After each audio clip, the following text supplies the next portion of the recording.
زکوٰۃ جب اس کی ادائیگی فرض ہو جائے، جیسے یکم رمضان کو، یکم رجب کو کسی بندے کا سال پورا ہو چکا،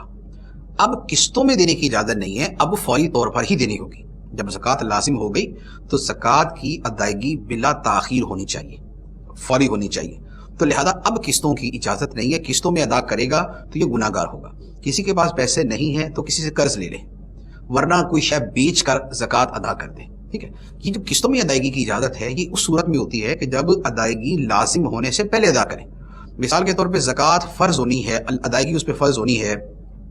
15 رمضان کو، اب وہ رجب سے قسطیں شروع کر دیں،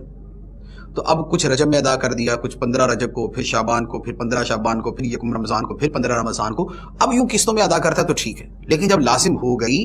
ادائیگی واجب ہو گئی، اب اس کے بعد پھر فوری طور پہ ہی ادا کرنا ضروری ہے، الا یہ کہ کوئی بہت ایسی صورت ہو کہ جس کے اندر اس کے لیے ادا کرنا ممکن ہی نہیں، کوئی شے بیچ نہیں سکتا اور قرض اس کو کوئی دے نہیں رہا، تو اب جتنی ادا کر سکتا اتنی ادا کرے، باقی پھر جب آتی جائے اس کے مطابق ادا کرتا جائے۔